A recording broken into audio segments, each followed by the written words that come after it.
Very good morning and welcome to Breakfast News. In the next 1 hour, we'll get you all the latest news and updates. We have different segments also from national to across the globe, sports and BizBuzz too. And different correspondents will also be joining us from different locations. My name is Abhishek Mahajan and with me is my colleague Preeti. Good morning, Preeti. Yes, good morning Abhishek. Thank you. Yes, we welcome you all to Breakfast News. A packed morning ahead. This is a comprehensive show we get for you every morning to keep you abreast with everything that's making it to the headlines. Enough to keep you engaged for the next 1 hour. First, we get you the top stories.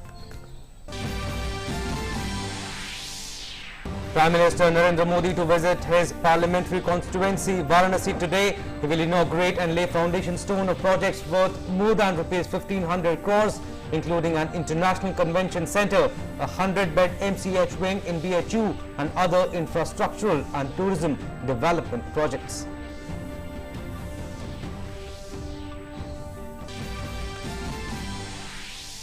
Gujarat resumes classes in colleges and 12th standard with 50% occupancy. Maharashtra too resumes offline classes for classes 8 to 12 in the non-COVID zones.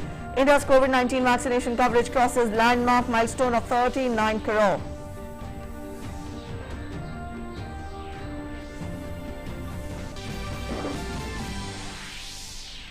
Union Home Secretary sends advisory to states and union territories for ensuring strict compliance with COVID norms, particularly in crowded areas. Union Health Minister counters misinformation related to availability of COVID vaccines, advises states to plan vaccination sessions based on vaccine supplies.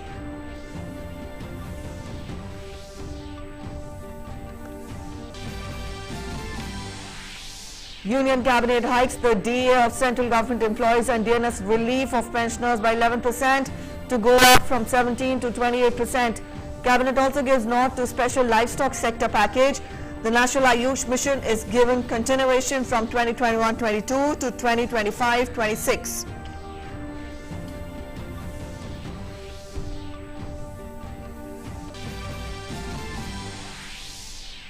External Affairs Minister Dr. S. Jaishankar holds one-hour meeting with Chinese counterpart Wang Yi on the sidelines of the SCO meet in Dushanbe. Highlights unilateral change of status quo on the LAC is not acceptable.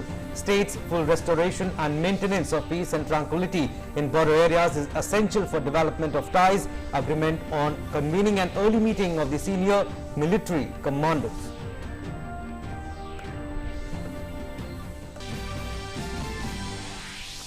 The Skill India mission of Government of India completes 6 years today. Launched on the World Youth Skills Day in 2015, the mission aims at imparting useful skills to large number of youth with scale, speed and high standards. Prime Minister will address youth of the nation on the occasion today.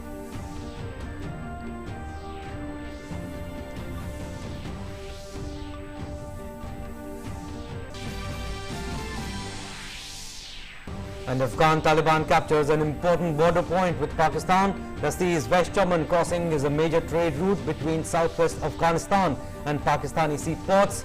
Taliban takes over, forces Pakistan to seal part of border.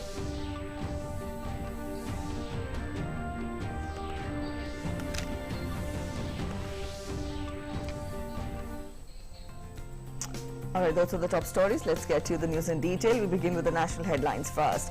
In a major push to healthcare infrastructure, Prime Minister Narendra Modi will inaugurate Mother and Child Hospital at Varanasi Hindu University on his visit to Varanasi today. Up next, we take a look at this ground report from our correspondent Arun Sharma explaining the importance of this hospital for Kashi. Prime Minister Narendra Modi on his visit to his parliamentary constituency Varanasi on Thursday will inaugurate slew of projects. To boost the healthcare infrastructure in the city, PM will inaugurate a 100-bed model maternal and child health wing at BHU. In this, we are creating a facility of about 30 ICU beds and then remaining ESDU beds in this. And since we know this is the only tertiary care hospital in this region, so the lot depends upon the Varanasi Hindu University and the facility in the SS hospital to tackle the COVID third wave. Maternal and child health wing at BHU has been constructed at an estimated cost of 45 crore rupees. There are 100 beds including 30 NICU, 30 HDU and 40 specialized mother care units. The mother-child wing is equipped with 3 operation theatres. There is a library, lecture hall, skill development lab and seminar hall in the hospital. ये building MCH building बनाई गई थी जिसमें कि 100 bed की सुविधा है। इसमें हमारे पास नीकू तकरीबन 40 बेड हैं और मैटरनल केयर के लिए हाई डिपेंडेंसी यूनिट्स बनी हुई हैं। ये सभी सुविधाओं से सुसज्जित है। इसमें बच्चों के लिए वार्मर्स भी हैं, हमारे पास अल्ट्रासाउंड मशीन्स भी हैं, हमारे पास आईसीयू केयर की सारी फैसिलिटीज वेंटिलेटर्स के साथ में है। यहाँ पे वन स्टॉप शॉप है, हर तरीके की सुविधा उपलब्ध है। मरीज यहाँ पर जैसे ही आएगा उसको इमीडिएटली रिसीव करके उसकी डायग्नोसिस करके उसको रिस्पेक्टिव यूनिट्स के अंदर, वार्ड्स के अंदर, इसी बिल्डिंग के अंदर भेज दिया जाएगा। The mother and child healthcare facility at Banaras in the university is equipped with all the modern healthcare infrastructure. Well, under the PM Cares Fund, these ventilators have been installed in the ICU of the mother and child care facility. Now, generally the ventilators are huge and bulky in size, but this is a portable ventilator and it is also very economic, and this can be moved from one place to another very easily. But all the vital parameters of the patients can be monitored via this tablet, whereby a record can be kept of the patient's important parameters online as well. So this kind of infrastructure or modern healthcare facilities primarily will give a major push to the healthcare support system of Varanasi. The foundation stone of the maternal and child health wing was laid by Prime Minister Narendra Modi in 2017. This hospital is funded by the state government under the National Health Mission. This hospital will help in reducing maternal and perinatal mortality rate and will improve maternal and newborn healthcare in Varanasi. Health for all is the mantra of Narendra Modi led government. Government is focusing upon boosting the healthcare infrastructure not only in big cities but also in tier 2 and tier 3 cities. Amidst the COVID pandemic, this modern mother and child care facility will ensure quality and accessible health for all. With camera person Saurabh, Arun Sharma for Doordarshan News, Varanasi.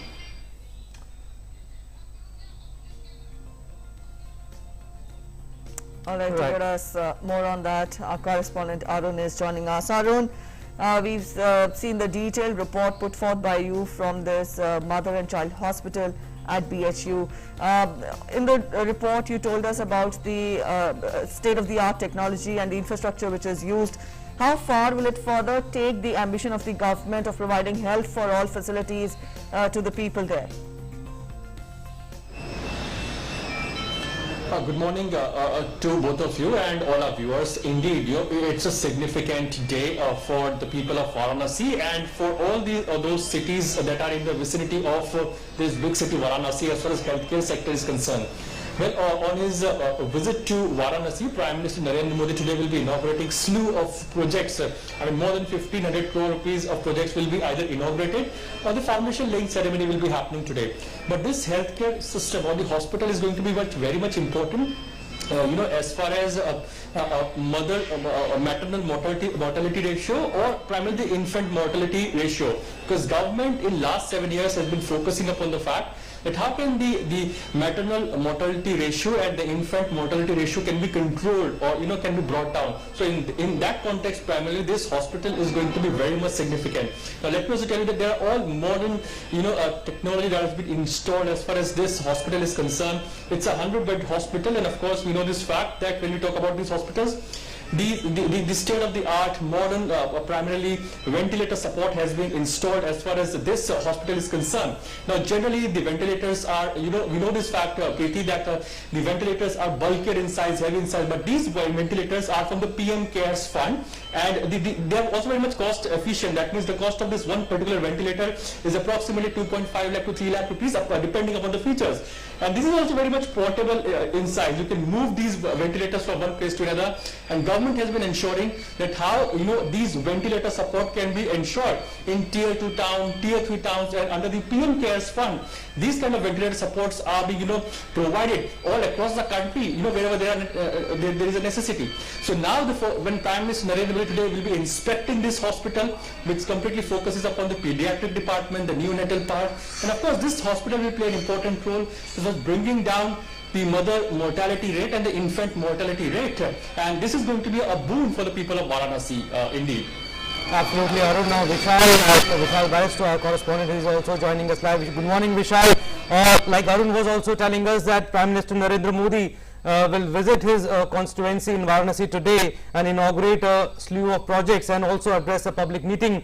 Vishal, you tell us he will also launch International Cooperation and Convention Center Rudraksh in the presence of Japanese envoy and also Japan International Cooperation Agency.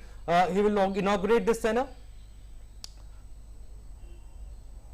Well, a very good morning to you, Abhishek. Yes, I am here at the International Cooperation Convention Center. This is the finest example of Indo-Japanese friendship. And let me tell you that along with the Prime Minister, the Japanese ambassador to India, Satoshi Suzuki, leading a delegation of 13 Japanese, would also be present on this occasion. Now, let me tell you that the design of this auditorium, first of all, I'll take you on the top, on the facade. There you see 108 Rudraksh. They have been put there. Now this whole auditorium looks like a Shiva Lingam, or it is, the Rudraksh itself is called the teardrop of Shiva. So it's a beautifully decorated auditorium, and when we come down, you can see the flags of India and Japan. Japan, the land of rising sun, white roses and red roses, and India's saffron, white and green. So it's all being beautifully decorated for the very special occasion that the Prime Minister would be coming here. Now this is also an eco-friendly auditorium designed with the Japanese expertise, and it has the special arrangement for the specially able people. So Abhishek, this is going to be a big moment. The auditorium is has a seating capacity of 1200 people, and it is also eco-friendly. So this is going to be a new landmark for Varanasi Smart City project, and this auditorium will play a key role as far as the Smart City project of the city is concerned. Right, indeed, this will be a big moment, Vishal, like you told us. Arun, you have told about the facilities that are being that will be given to people in the hospital, and how this wing will help is the problems that are currently being faced by the people. But also Prime Minister's address, he will talk to the doctors also to discuss the preparations today. Absolutely. So we know this fact that when Prime Minister Narendra Modi arrives here in the BHU campus, he'll be inaugurating slew of projects, worth more than 1,500 crore rupees, and of course laying the foundation stone as well for most of the projects as well. But interestingly, the point is that some of the big projects like the Ro-Ro ferry services, the multi-level parking, this hospital worth 45 crore rupees. All these were the demands of the Varanasi people, that how these projects can be fast-tracked as soon as possible. Second important part, this hospital where I am standing right now, the mother and child care wing in the BHU, the significant part is that the Prime Minister Narendra Modi himself laid the foundation stone of this hospital in 2017. And within no time this hospital has been completed, and this is with all the modern technologies and all the modern healthcare infrastructure. Now in last 7 years we have seen the fact that how primarily the focus of the government has been on the fact that how can the health for all can be ensured. Now tier 2, tier 3 towns were the concern and the challenging points for the government as well, as to how can better healthcare infrastructure can be provided in the tier 2 cities and tier 3 cities. So this kind of technology-led hospital primarily will play an important role in providing accessible and economic healthcare facilities to the people of Varanasi and the people in the vicinities of Varanasi.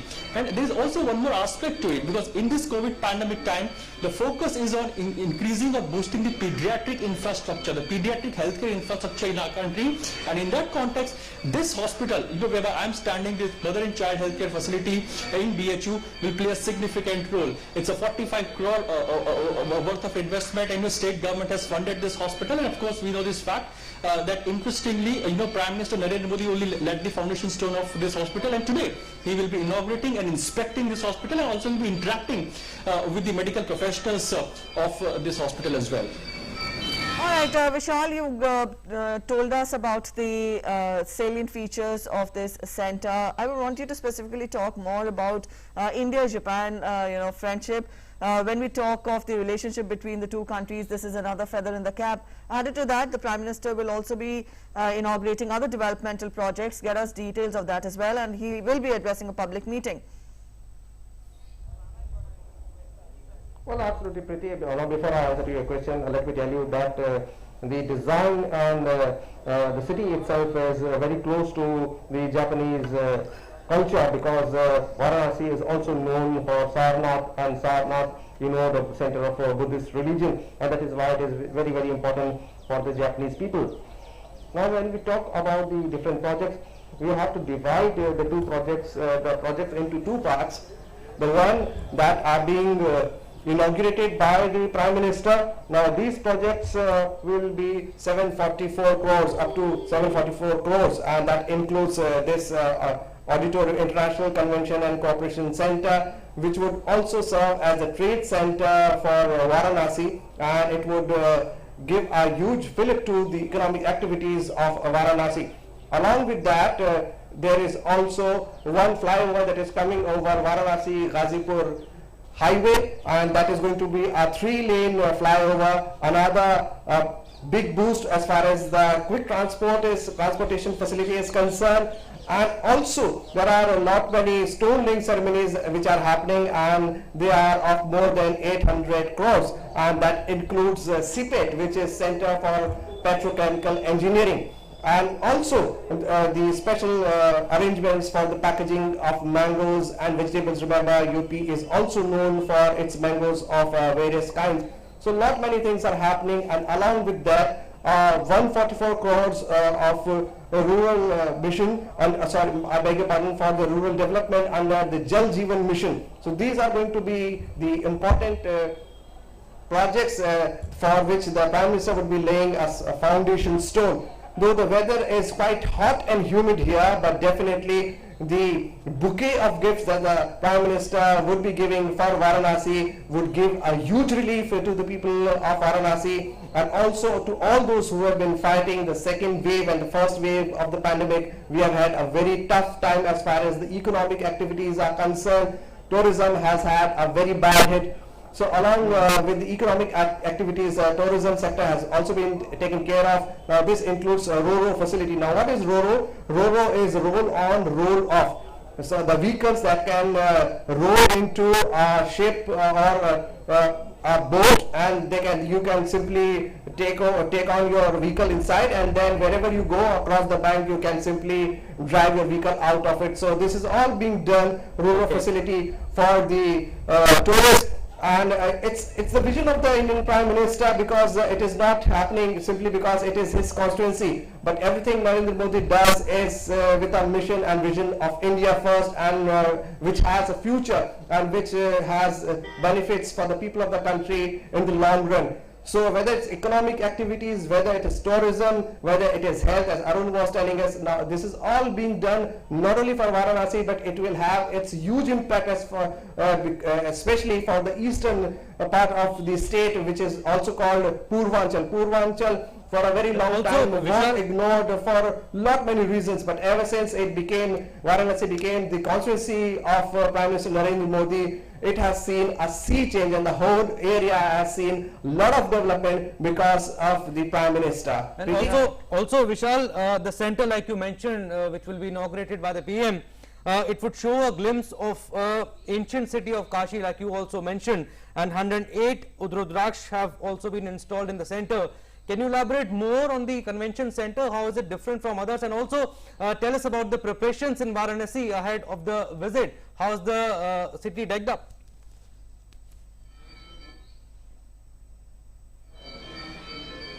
For the Prime Minister, and the Prime Minister has a special purpose for this visit, and also Prime Minister is the beloved Prime Minister for Varanasi, because they feel very proud when they say that we have the man who not only heads the country but also the constituency, and they are all very happy. So I would ask my cameraman to first show you Abhishek. Now first of all, let me answer to your question about the decoration. There you see beautifully decorated auditorium. It is designed with the expertise and technology of Japan. 5 years ago, Shinzo Abe, when he was here on his visit to India and Varanasi, the stone laying ceremony took place, and now the auditorium is fully ready. Now I will ask my cameraman to first show you the 108 Rudraksh on the facade of the auditorium on the top. Now there you see, this is all beautifully done. Now Rudraksh means the teardrop of Shiva.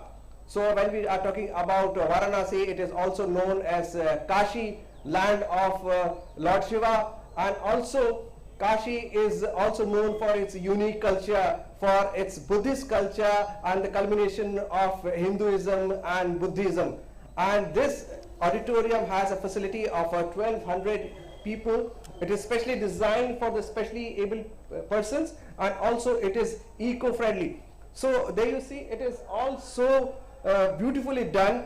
In fact, the flag of Japan, which is also known as the land of rising sun, has been beautifully decorated with white and red roses. And obviously the tricolor, we have saffron, white and green. So all preparations have been put in place. Shortly, I'll take you inside and show you how the galleries have memories of Shinzo Abe's visit. All right. We have photographs of different locations of Shinzo Abe and Prime Minister Narendra Modi. Preeti? All right, both of you have put into perspective in detail how important these two infrastructure delights are for not only the people there in Kashi and Varanasi, but for the entire nation. Thank you so much. We will come back to you during the day when the program there begins. Absolutely, a slew of projects will be inaugurated by Prime Minister Narendra Modi today, and the event will start around 11 a.m. today. We'll keep updating you as soon as the PM goes there. And moving and shifting our focus, the Union Ministry of Home Affairs has requested states and union territories to direct all police stations under their jurisdiction not to register cases under the repealed Section 66A of the Information Technology Act 2000. It has also asked the states and the union territories to sensitize law enforcement agencies for the compliance of the order issued by the Supreme Court on 24th March 2015. The MHA has also requested that if any case has been booked in states and the UTs under Section 66A of the IT Act 2000, such cases should be immediately withdrawn. The Supreme Court, in its judgment on March 24, 2015, in the matter of Shreya Singhal versus Union of India, had struck down Section 66A of the Information Technology Act 2000.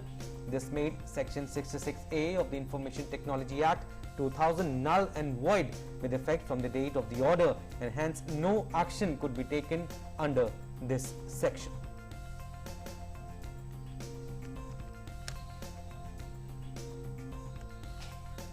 The Union Cabinet, chaired by Prime Minister Narendra Modi, met for the first time in the offline mode yesterday after its rejigging a week ago.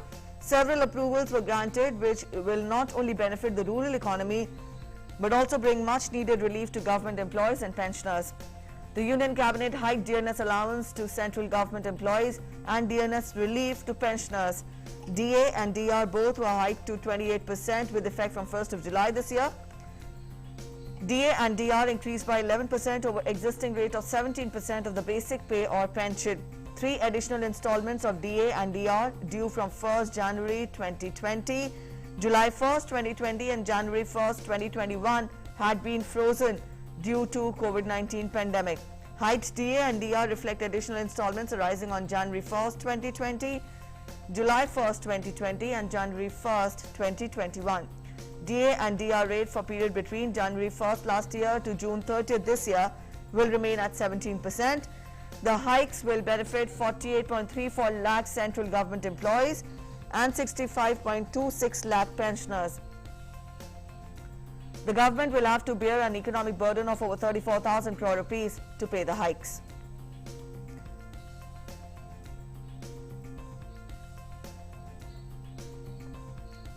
The government has decided to increase the Dearness Allowance. The government has decided to increase the Dearness Allowance to central government employees and Dearness Relief to the pensioners with effect from 1st July 2021 to 28%, representing an increase of 11% over the existing rate of 17% of the basic pay or pension.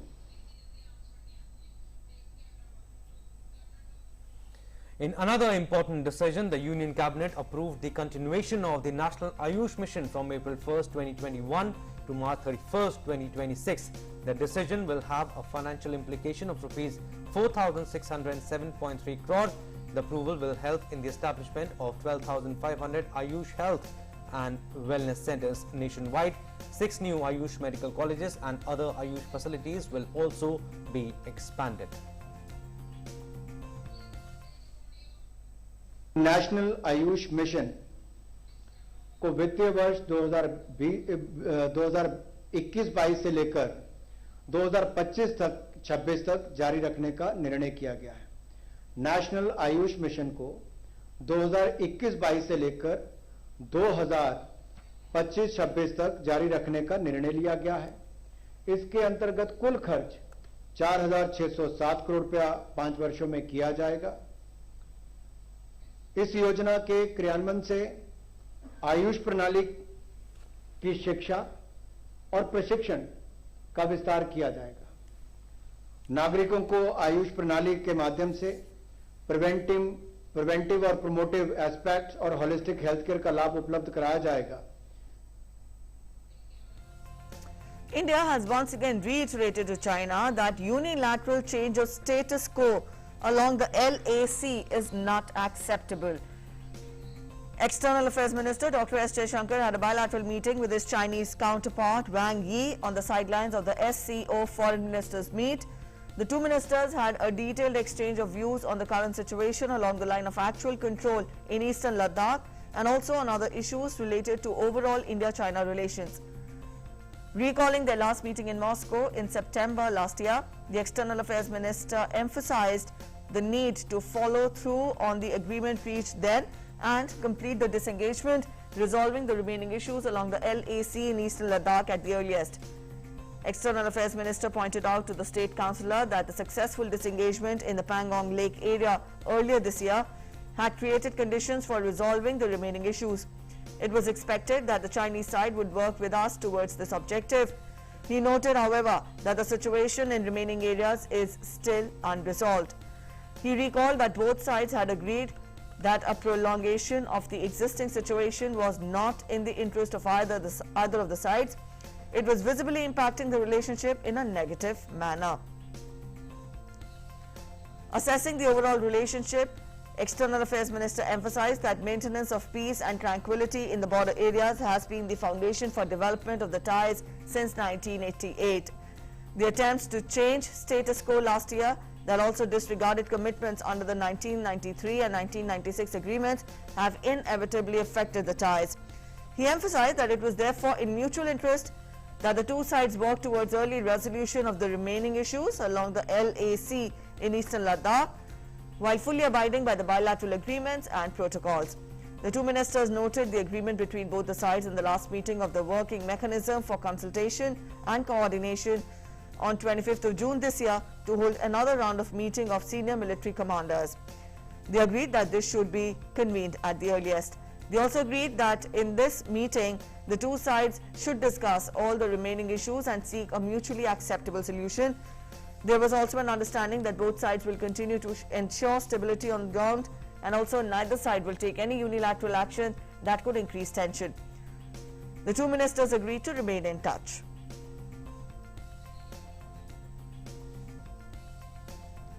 Earlier, Dr. S. Jaishankar presented the Indian view at the Shanghai Cooperation Organization Foreign Ministers Contact Group meeting on Afghanistan at Dushanbe.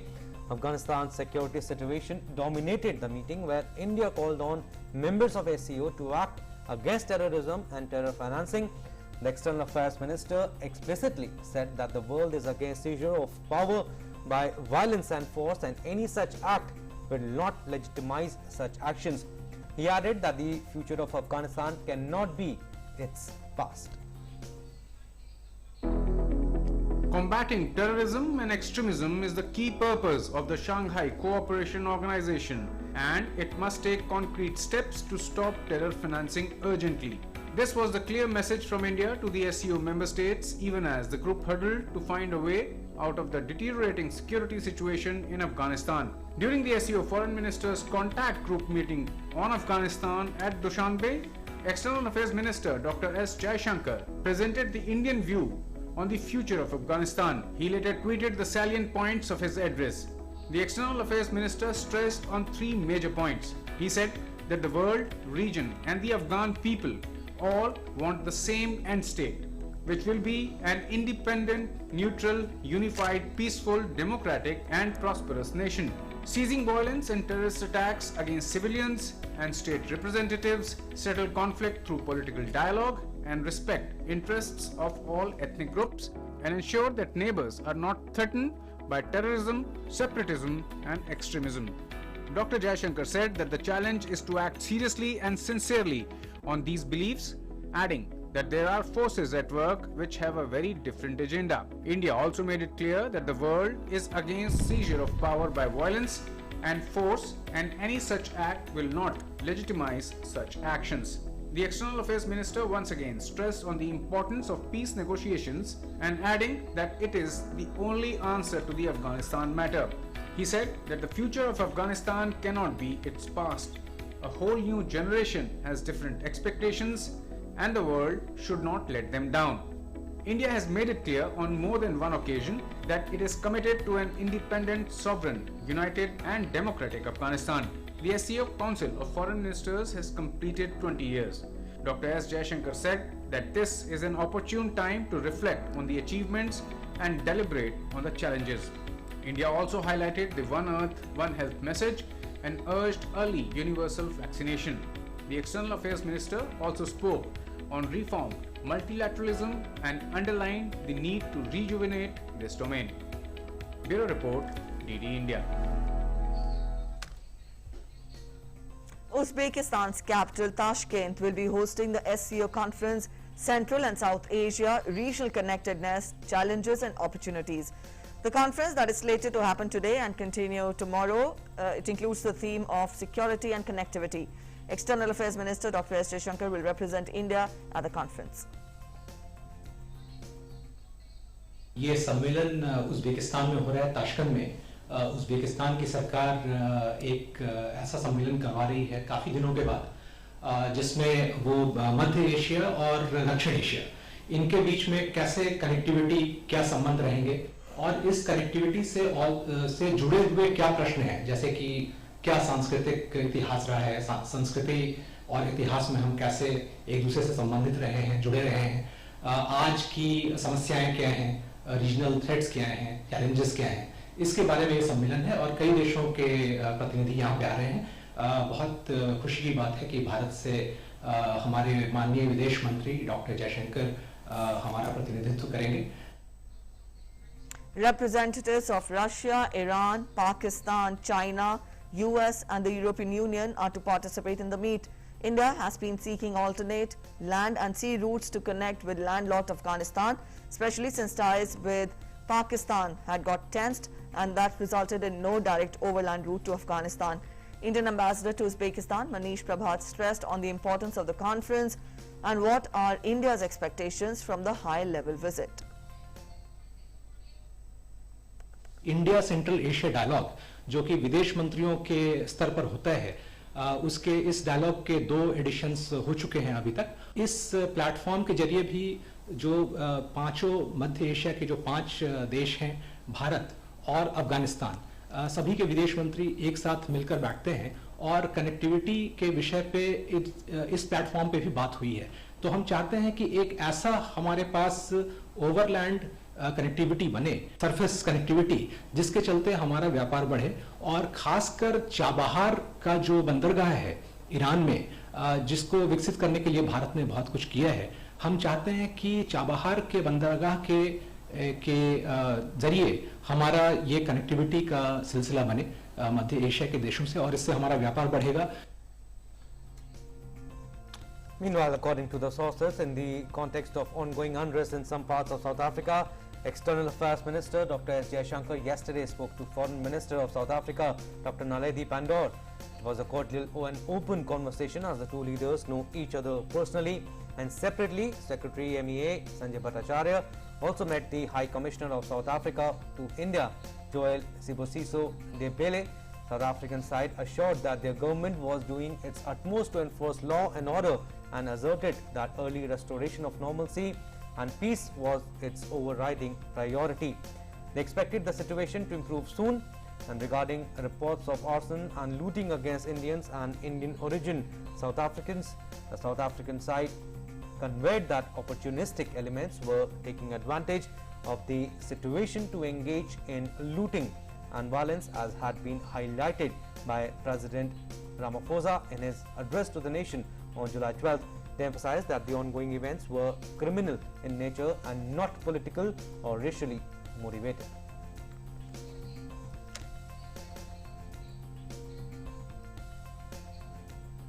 The Skill India mission of Government of India completes 6 years today. Launched by Prime Minister Narendra Modi on 15th of July 2015, Skill India mission aims to train over 40 crore people in India in different skills by 2022. The mission aims at imparting vocational training and certification to youth with scale, speed and high standards for a better livelihood and respect in the society. Prime Minister will address youth of the nation on this occasion.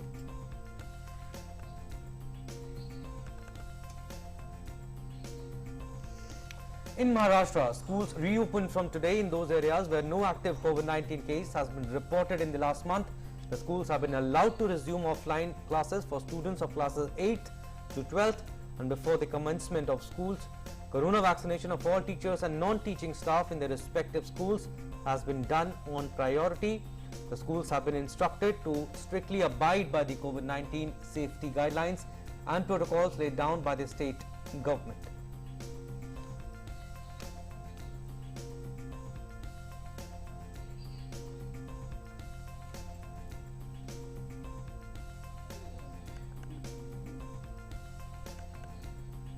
In Gujarat, schools for class 12th, colleges and technical institutions reopened from today with 50% attendance in line with all the COVID-related protocols such as wearing of masks, social distancing, regular sanitization, etc. However, physical attendance is not mandatory and authorities at schools, colleges and technical institutions will have to obtain permission of the parents if students are asked to attend in person. On July 8th, the government lifted the night curfew in 10 out of 18 urban areas in Gujarat and allowed resumption of coaching classes for students of class 9th to postgraduate courses along with competitive exams with 50% attendance. India also continues to cross milestones as far as the vaccination drive is concerned. Over 39 crore vaccine doses have been administered so far under the nationwide vaccination drive. Out of this, more than 32.10 lakh people were vaccinated in the last 24 hours. More than 12.19 crore vaccine doses have been administered in the age group of 18 to 44 years so far.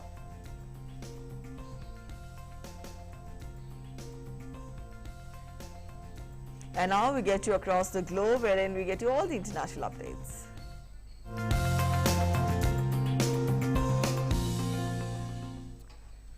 Taliban fighters are reported to have taken control of one of the main border crossings with Pakistan, replacing Afghan government's flag with their own. Taliban spokesperson Zabihullah Mujahid has said in a statement that the fighters have captured an important border town called Vesh. This is perhaps the most strategic objective they have captured so far in a rapid advance across the country as US forces pull out. The crossing south of Afghanistan's main southern city of Kandahar is the landlocked country's second busiest entry point and the main link between its vast southwest and Pakistani ports. Afghan government data shows that it is used by 900 trucks a day. In Haiti, supporters of slain President Jovenel Moïse gathered at a makeshift memorial outside the National Palace in Port-au-Prince to pay tributes to Moïse. Acting Prime Minister Claude Joseph has formed a committee for the funeral of the late president.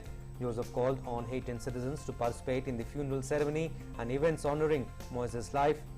Haiti declared 2 weeks of national mourning as tribute to President Jovenel Moïse, who was assassinated on July 7th.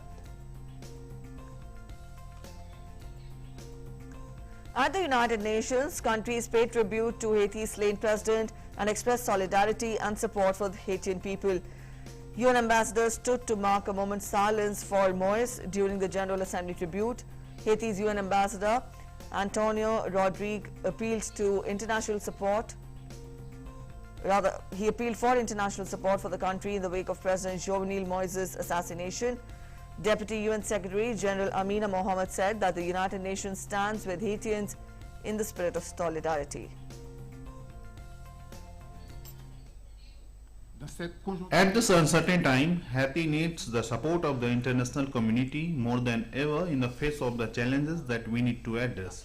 These challenges include organizing an inclusive national dialogue, organizing democratic, free and transparent elections, and significant support for the government's ability to meet the socio-economic need of the population.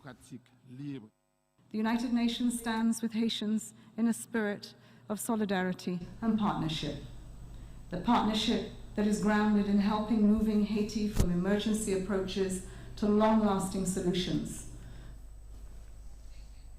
And news now from Cuba. Cuban authorities restored internet access on Wednesday following 3 days of interruptions after unprecedented protests erupted over the weekend. However, access to social media and messaging applications such as Facebook, WhatsApp and Twitter remain blocked on 3G and 4G. One person has died and more than 100 were arrested, including independent journalists and opposition activists, since the anti-government protests broke out in the communist-ruled island over the worst economic crisis in decades. The United States has reiterated its call for release of all peaceful protesters detained in Cuba during the recent unrest. Calling for immediate release of detained protesters, White House Press Secretary Jen Psaki said that the protests in the communist-run island will have an impact on Washington's approach. We continue to call for the swift release of those peaceful protesters who have been unjustly detained. Again, we stand with the Cuban people and their call for freedom from both the pandemic and from decades of repression. The protests in Cuba, as you all know, have largely stopped because of the regime's violent crackdown and retaliatory measures against Cubans in exercising their fundamental and universal rights. This is unacceptable. Of course, we will continue to call for a change in approach, and we will continue to review our own policies about what is possible and work with our partners around the world in a coordinated fashion. As certainly the events, the protests, the reaction, the continued oppression of the Cuban people weighs in on our decision-making process. Meanwhile, demonstrators around the world are showing solidarity with Cuban people.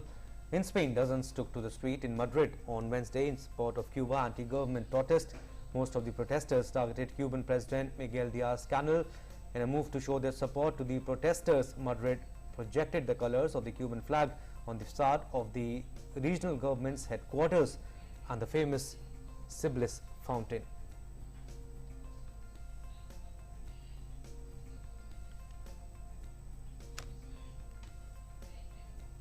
The European Union policymakers on Wednesday unveiled their most ambitious plan yet to tackle climate change, aiming to turn green goals into concrete action this decade and set an example for the world's other big economies to follow.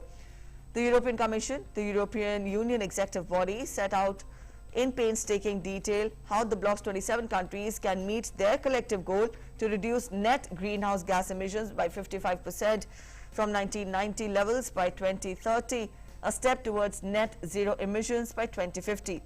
This will mean raising the cost of emitting carbon for heating, transport and manufacturing, taxing high carbon aviation fuel and shipping fuel that have not been taxed before, and charging importers at the border for carbon emitted in making products such as cement, steel and aluminium abroad.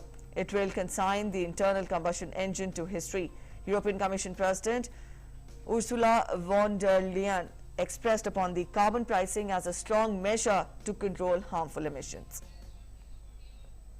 Europe is now the very first continent that presents a comprehensive architecture to meet our climate ambition. Our package aims to combine the reduction of emissions with measures to preserve nature and to put jobs and social balance at the heart of this transformation. Emission of CO2 must have a price on CO2 that incentivizes consumer, producers and innovators to choose the clean technologies, to go towards the clean and sustainable products. We will strengthen the existing system in these sectors, and we will make emission trading system applicable to aviation and extend it to the maritime.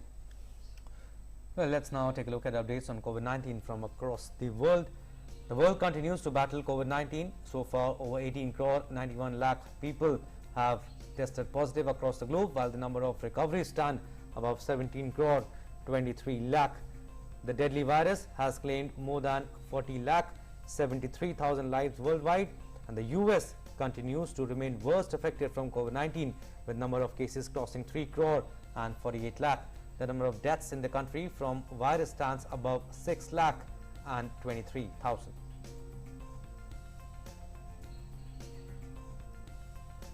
British Health Minister Sajid Javid urged people on Monday to show caution when nearly all the remaining COVID-19 restrictions are lifted in England next week.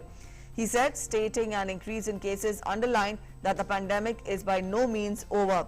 England will be the first nation in Britain to lift the legal requirement to wear masks and for people to socially distance from July 19th. Javid announced to the Parliament that the 4 conditions to relax strict curbs on behaviour had been met. However, he urged people to act responsibly because the link between cases and the deaths, while severely weakened, had yet to be fully broken. Britain has 52,33,000 cases of COVID-19, with deaths past 1,28,000. Javid's statement confirms plans set out in detail last week by UK Prime Minister Boris Johnson. We've looked closely at the data against these 4 tests, and we firmly believe that this is the right time to get our nation closer to normal life. So we will move to the next stage of our roadmap on July the 19th. It's so important that people act with caution and with personal responsibility. For example, everyone should return to work gradually if they're currently working from home. They should try to meet people outside where that's possible.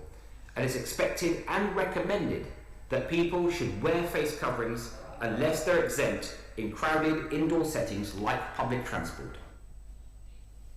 Right, from across the globe now, let's move on to our next segment, which is Web News Review.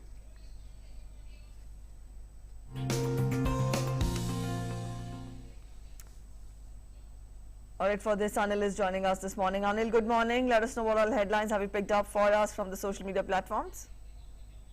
Morning, Preeti. Good morning, Abhishek. Let's get started quickly. I've got 5 stories that I've covered from the newspapers this morning. Starting first up with Mint, where RBI has RBI has rather restricted MasterCard from issuing any fresh new debit cards and credit cards from July 22nd. The reason for that, all the existing MasterCard or credit card or debit card holders will not be affected. The reason for RBI to come hard on especially MasterCard, for the simple reason they have violated the norms that RBI has set, especially when it comes to storage of payment system data. That's very important. That needs there are a few restrictions that are in place with regards to RBI guidelines which are not being followed. This is coming very closely to what happened less than 3 months ago with American Express and also Dearness International. Both companies too faced a similar ordeal from RBI. They too have been banned from issuing any fresh debit or credit card. So similar lines now, RBI has come hard on MasterCard. Moving to the next story that's come from the Indian Express. This is with regards to Saudi and UAE coming and agreeing on a deal, especially when it comes to oil crisis that was bringing over. What does it mean is that there is a fresh peace that's been brokered between the two, as a result of which the output will increase, and as a result of which the problems that especially many countries face with regards to rising fuel prices are expected to come down. Very immediate impact on the prices, especially when it comes to Brent crude, down at least 32 cents or 0.42%, roughly over $76.14 per barrel. So clearly things looking good, and the Union Petroleum Minister too calling up the oil-rich countries and asking them that you need to come to a solution, because otherwise countries are facing the heat and something needs to be done quickly. And clearly the writing is now on the wall. There is a deal that's been struck between the two oil-rich nations. Moving forward to money control, taking a look at markets, how the markets have done overnight. BSE Sensex up almost 134 points, roughly trotting around 52,904. Nifty up 42 points, around 15,853. The psychological barrier of 16,000, 53,000, very much on the radar for today. But it's going to be an interesting day in the markets on whether it's going to be a bull run or it's going to be a bear hug. We'll have to wait and watch as the market opens at around 9:15 this morning. The fourth story from Hindustan Times, this is about Shikhar Dhawan, now having a new record against his name. He's now the oldest captain, especially Indian captain, to make a debut. You know, he had 35 years and 25 days. You know, as he captains against Sri Lanka, he becomes the oldest captain to make a debut. He's beaten the record that Mohinder Amarnath had held for almost 37 years and counting, you know, of being 34 years and 37 days old when he led India against Pakistan in Sialkot way back in 1984. Syed Kirmani and Ajit Wadekar also other two players who have captained India post you know, the age group of post the age of 32 years. So clearly now Shikhar Dhawan having a new record against his name. My final story that I picked is from Times of India. This is an interesting story. There is a new jargon or a new word that's been created that's called digital nomad. What's a digital nomad? Is somebody who is no longer, you know, thanks to the pandemic, is affected very badly, but is able to work and deliver, you know, things on time. You know, it doesn't matter from where he or she operates. All that matters is the work is done and the work is delivered on time. So clearly, people making use of you know, COVID conditions and clearly becoming digital nomads. All that you need to be a digital nomad is you need a laptop or a mobile that's perfectly working, and you need a good internet connections for all those things to happen, and you become a digital nomad. So clearly, the new writing on the wall, the new normal that people are looking forward to, and that's why there is a beeline, especially when it comes to many destinations in India. People are becoming new digital nomads, and let's hope that, you know, COVID protocols are followed even though you become a digital nomad. But that's it from me. Back to you, Preeti and Abhishek. All right, thank you, Anil. Thank you so much for that elaborated web news review segment. Now let's move on to our next segment, which is Sports Track.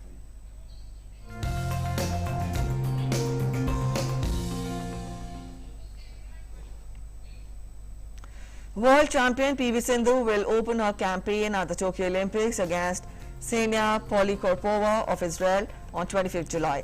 World number 7 Sindhu is seeded 6th in the tournament. Sindhu, who had lost to Spain's Carolina Marin in 2016 Olympics final, has been clubbed in an easy Group J, also comprising of Hong Kong's Chung Ngon Yi. Ngon Yi is ranked 34th in the world, while Polikarpova is 58th. The Tokyo Games organizers yesterday issued the schedule of the first 2 days of competition. In the men's singles, B. Sai Praneeth will face Misha Zilberman of Israel in his opening Group D match on the first day of competitions on July 24th. The Indian is seeded 6th. In the singles, the top player from every group will advance to the knockout round. World number 10 men's doubles pairing of Satvik Sairaj Ranki Reddy and Chirag Shetty will take on Chinese Taipei duo of Li Yang and Wing Chin Lin in their opening Group A match. Powerlifter Jaideep Kumar and Sakina Khatun have qualified for the Tokyo 2020 Paralympic Games. World Para Powerlifting has allowed 2 bipartite quotas to all the countries, as per which these 2 Indian athletes qualified for the Games. Jaideep Kumar has been granted the quota in the men's 65 kg category, while Sakina Khatun will represent India in women's up to 50 kg weight category. Sakina had won bronze medal at the 2014 Commonwealth Games and silver medal at the 2018 Asian Para Games. The bipartite slots have also come as a relief to the athletes and Paralympic Committee of Indian officials after the Indian Para Powerlifting team couldn't participate at last month's Faza Dubai 2021 Para Powerlifting World Cup owing to travel restrictions to the United Arab Emirates.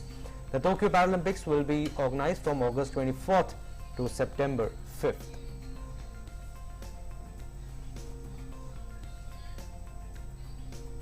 Alright, up next we take a look at weather. We get you the major temperatures across major cities of the country.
Right, time for a wrap, but before we go, it's a reminder to wear a face mask before you step out of your house and get yourself vaccinated, which is very, very important. If you are eligible to be inoculated, cases might be declining, but we cannot afford to lower our guard. Yes, indeed. And also, every day we leave you with good visuals. And today we will tell you that France celebrated Bastille Day yesterday. Before we end the breakfast show, we will leave you with the breathtaking visuals of the exquisite fireworks display that lit up the skies in France in various hues. Take a look. Have a good day ahead. Bye-bye.